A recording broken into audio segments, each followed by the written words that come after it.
In a previous video, I talked about being open-minded, teachability, and that the target of teachability is simply understanding, not necessarily agreement.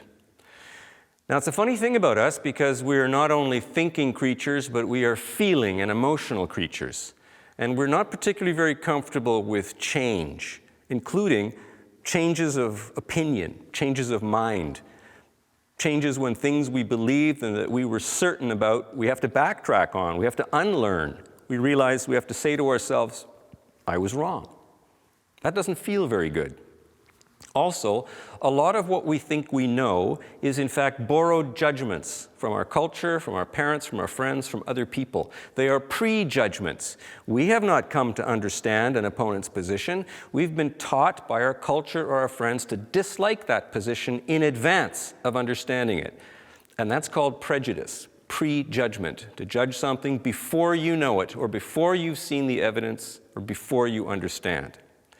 And that is the opposite of having an open mind. That is the opposite of being teachable. That is you claiming to know things without having ever learned them. And that's not what we want to do. Now, there seems to be three factors that buttress and support prejudice. And that is fear of what we are understanding, fear of the implications of what might follow from this thing we are seeking to understand or not understand. Another is anger toward the source of where this knowledge comes from, or the community of people that perhaps you oppose. And the other is hatred. These things, fear, anger, hatred, I'm not saying they're not valid emotions. There are things to be feared, things to be angry about, things to hate, once you understand them.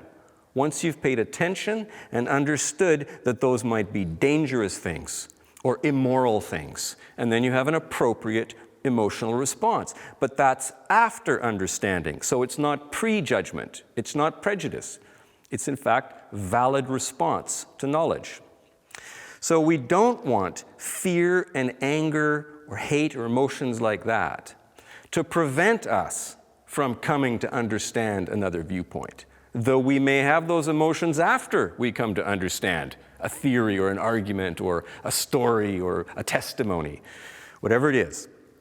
So we have to realize that part of being open-minded is also bracketing certain emotions that emerge in us that are in fact prejudicial emotions and that will get in the way of paying attention and listening with enough sensitivity to have a breakthrough in insight and genuinely understand another person's point of view, or an opponent's point of view, or a contrary point of view to your own.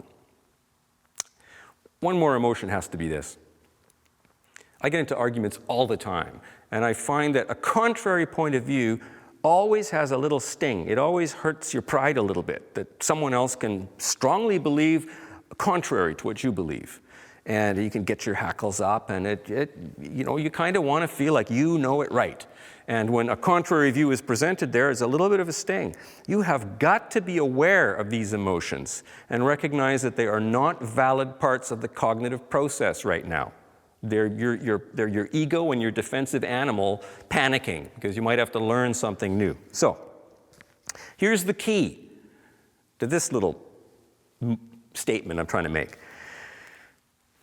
To understand is prior to any kind of judgment. You can't make the judgment, you're wrong, or this is only 50% right. You can't make the comparison, yeah, but compared to this, you're in fact not correct. You can't judge, you can't evaluate and say this is not good, this is bad. You cannot make any judgments of value or judgments of fact until you have understood what it is you're judging.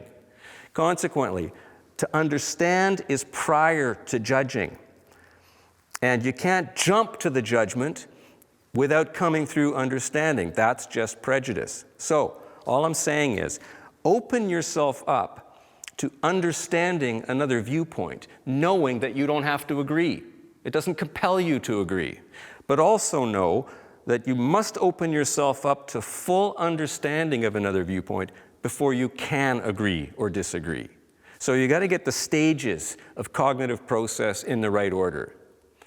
You are in fact morally obliged, if you want to be a decent person to another human being, to pay attention and listen to what is being presented, or the emotions that are being felt, or the narrative that is giving you a different viewpoint.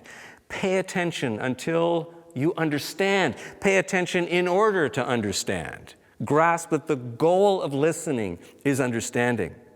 And that only once you have understanding are you in a position to judge and to evaluate. And there's other rational stages after that too. But this is what I wanted you to get in this short video. To be teachable, to be open-minded, is to get that order of cognitive process right. Pay attention in order to understand, understand in order to make valid judgments. Thank you.